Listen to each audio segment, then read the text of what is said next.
Nesse vídeo eu vou te explicar todo o período colonial de uma forma muito fácil e bem rápida. Eu sou a Ana, sou professora de História e criadora de conteúdo aqui no YouTube e lá no meu Instagram. Lá eu posto resoluções de questões do Enem, mapas mentais e muitas coisas que podem te ajudar nas suas provas. Independente se você for fazer o Enem ou não, esse vídeo pode te ajudar muito nas provas da escola também. Então vamos direto ao assunto para você não perder tempo. Os portugueses chegam aqui no Brasil no ano de 1500, mas eles só começam mesmo a ocupar a terra em 1530. Mas por que eles só começaram a ocupar o Brasil 30 anos depois? Porque eles tinham medo que os estrangeiros viessem para cá e ocupassem essas terras, que começaram com o tempo a ficar visadas, porque todo mundo tinha esperança de que encontrassem metais preciosos, enfim, de que encontraria algo que desse riqueza para eles. Mas, apesar da coroa portuguesa ter toda a pompa e ter essa ostentação toda e parecer ser muito rica, ela não tinha como bancar a ocupação de um território tão extenso quanto o Brasil. E aí foram criadas as capitanias hereditárias, que eram terras concedidas a nobres para que eles ocupassem e tornassem essas terras produtivas. Para quê? Para dar dinheiro para a coroa, que ela não é boba, né? Nessas capitanias hereditárias, os donatários tinham não só que proteger o território, como também tornar essas terras produtivas. E foi aí que começou toda a história da cana-de-açúcar como a gente conhece, né? Que foi um dos produtos mais lucrativos do período colonial. Então, nesses engenhos onde a cana era produzida, eles utilizavam a mão de obra escravizada africana e era um sistema de monocultura, ou seja, grande parte das terras eram ocupadas só com a cana, eles não focavam em outros produtos. Mas aí você deve estar se perguntando, e por que eles usavam a mão de obra escrava africana? Se tinham os indígenas, né, que também foram escravizados durante um certo período. Tem uma versão que contam de que dizem, aquela história da carochinha, que dizem que os indígenas eram preguiçosos e tudo mais, mas isso tudo é mentira, inclusive é uma visão muito preconceituosa. O que na verdade acontecia era que o tráfico de escravizados africanos era muito lucrativo na época. Então, motivados por esses lucros, eles começaram a escravizar, a trazer africanos para serem escravizados aqui no Brasil e deixaram de usar a mão de obra indígena nesses engenhos. Nesse sistema da cana-de-açúcar, eles plantavam não só para ser consumida aqui no Brasil, mas com o foco principal de exportar para outras regiões da Europa, principalmente, né? Só que esse comércio só poderia ser feito por portugueses. Claro que por baixo dos panos poderia acontecer alguma coisa ilegal, né? Mas, assim, oficialmente eles só poderiam comercializar com os portugueses, afinal essa terra era colonizada por Portugal. E aí, ao longo do período colonial, eles começaram não só a produzir a cana, mas também a coletar as chamadas drogas do sertão. Não pense em besteira, porque drogas do sertão eram, por exemplo, castanha, guaraná, não é nada que você está pensando. E durante um tempo eles também chegaram a produzir inclusive algodão. Mas no período colonial também houve um determinado tempo em que o Brasil e a Espanha se uniram na chamada União Ibérica, porque o que aconteceu? O rei de Portugal, Dom Sebastião, foi lutar numa guerra e o corpo dele simplesmente sumiu. Até hoje ninguém sabe o que aconteceu, o corpo do rei continua sumido. E na época isso gerou um estardalhaço, porque não tinha quem assumisse a sucessão do trono. Então acabou que um rei espanhol assumiu o trono de Portugal e juntou as duas coroas. Então por isso a Espanha passou a dominar as terras aqui do Brasil, nessa União Ibérica que chamam, né? Que é a união de Portugal e da Espanha, dos dois reinos. E aí foi nesse período que os holandeses invadiram o Brasil. Mas por que eles queriam invadir essas terras? Tudo começou quando a Holanda, que era uma colônia da Espanha, se tornou independente. E aí, com essa independência, a Espanha, com muita raiva, falou: minha querida, você quer ficar independente? Beleza, mas não tente fazer comércio com as minhas colônias. E como o Brasil estava sob o domínio da União Ibérica, ou seja, Portugal e Espanha, também era uma colônia que o rei da Espanha não tinha interesse que os holandeses fizessem qualquer tipo de comércio. E aí os holandeses, com muita raiva e muito afrontosos, decidiram invadir as terras do Brasil, porque no Nordeste, com a produção da cana, chamava muito a atenção por conta dos lucros. Então era por isso que eles tinham interesse em vir para cá. Então, na primeira tentativa de invasão, em 1625, eles foram expulsos de uma forma bem rápida, mas a segunda tentativa acabou dando certo por um bom tempo. Em 1630, eles tentaram invadir pela segunda vez o Nordeste brasileiro, especificamente lá em Pernambuco, e ficaram aqui até 1654. Foi bastante tempo. Agora que loucura, né? Já parou pra pensar que as pessoas estavam brigando por conta de açúcar? Brincadeira, gente. Eles não estavam brigando só pelo açúcar. Era por poder e por dinheiro também. E aí que em 1640, finalmente acaba a União Ibérica. Portugal já não aguentava mais. Saiu capengado dessa união, destroçado, destruído por conta das guerras, que ele acabou entrando nesse período que ele estava unido à Espanha, né? E aí saiu também com muitas dívidas. E a situação não estava nada boa, até porque agora existia a concorrência do açúcar das Antilhas, concorrendo com a produção de açúcar brasileira.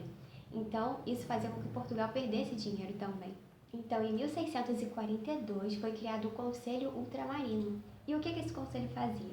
Ele queria justamente ter maior controle sobre a administração e as finanças da colônia. Então, eles proibiram, por exemplo, em 1661, que a colônia aqui do Brasil comercializasse navios estrangeiros. E em relação à administração, eles reduziram o poder dos donatários e deram mais poder aos governadores gerais, que os donatários ficavam subordinados a eles. Foi também no século XVIII que começaram as expedições no interior da colônia, que eram as chamadas bandeiras. Elas podem ser chamadas de bandeiras ou de entradas também. Por quê? Portugal não queria só ganhar dinheiro com cana, né? Eles queriam, era ouro, eram pedras preciosas. Eles queriam riqueza, meu bem. Mas nessas bandeiras, eles não procuravam só as pedras preciosas. Eles acabavam também indo atrás de indígenas para escravizar. Mas aí você deve estar se perguntando, Ana, mas você não acabou de dizer que a mão de obra escravizada africana era mais usada por conta do lucro que esse comércio gerava?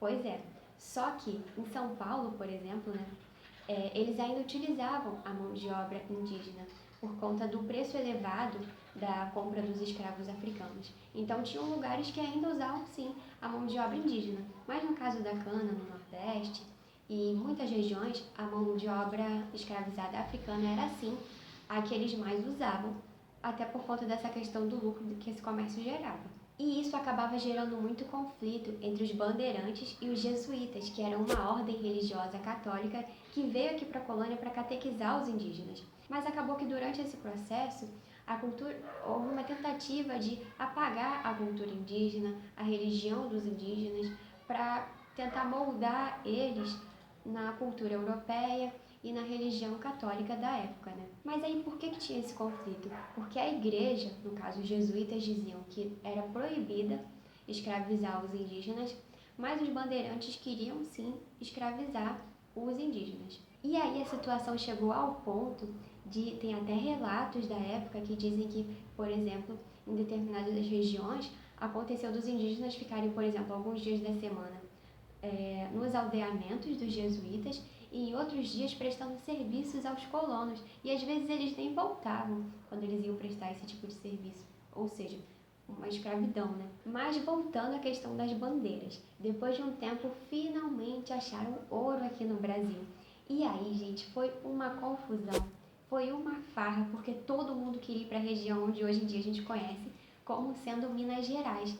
Porque lá estava sendo o foco deles encontrarem o ouro, né, as pedras preciosas. Só que o que acontece? Na época, era um ouro de fácil extração. As pessoas poderiam encontrar até nos rios. Não era um ouro que você precisava escavar ou fazer qualquer tipo de coisa para ser encontrado. Era muito fácil de ser encontrado. Mas Portugal, que não era nada pouco, viu que essa região estava atraindo muita gente estava dizendo que estava rolando ali um boato de que tinha gente enriquecendo, e Portugal falou, epa, pera aí que nessas terras quem manda sou eu. Não vou deixar esse contrabando todo que está rolando aí continuar acontecendo não, minha filha. Aqui não tem confusão. E em 1702, Portugal disse acabou a palhaçada e criou a Intendência das Minas, que era responsável por fiscalizar não só a extração do ouro, mas também a cobrança dos impostos. E aí, gente, vocês não sabem o que as pessoas faziam, né? Davam aquele famoso jeitinho brasileiro ali para continuar fazendo o contrabando e não ter que pagar os impostos. Vocês já ouviram aquela expressão chamada santo do pau oco? Quando a gente quer dizer que uma pessoa é cínica, que uma pessoa está sendo falsa? Então, isso veio dessa época, porque os santos nessa época eram feitos de madeira. E aí as pessoas faziam um corte dos santos, né? Na parte de trás, na cabeça, embaixo, enfim, para poder guardar o ouro ali dentro e contrabandear sem que ninguém visse, sem que a fiscalização pegasse essas pessoas. Olha só a que nível chegou. E um dos impostos mais famosos desse período era o quinto, ou seja, a pessoa tinha que dar 1/5 de todo o ouro que ela extraía para a coroa. E aí, em 1762, foi criado um imposto muito polêmico que gerou muita confusão, que era a chamada derrama.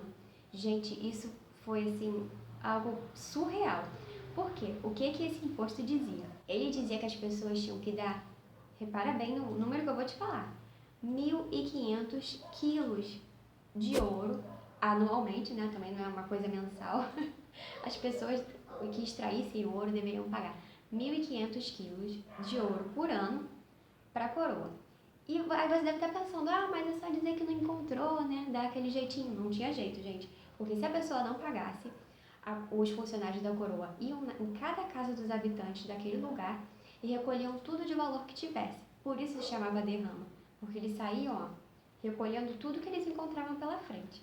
E com muita violência, né? E aí, por conta de toda essa repressão, todo esse contexto, acabaram surgindo as revoltas nativistas e separatistas. O que era cada uma? As nativistas não queriam que o Brasil ou aquela determinada região específica que estava ocorrendo a revolta se separasse de Portugal.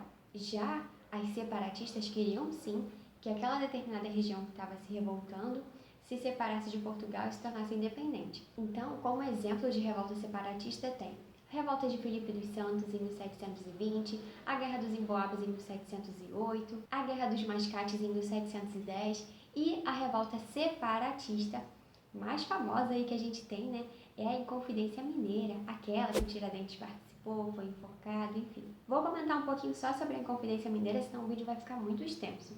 Ela aconteceu em 1789, motivada por toda essa revolta, principalmente por conta da derrama e desse autoritarismo que a coroa estava tendo com os colonos.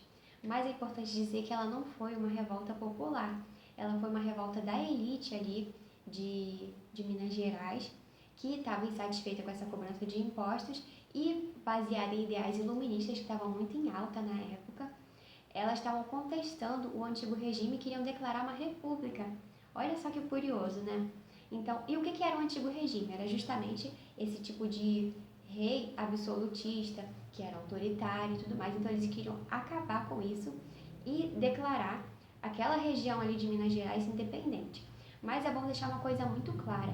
Quando a gente diz que era uma revolta separatista, eles não queriam separar o Brasil todo de Portugal.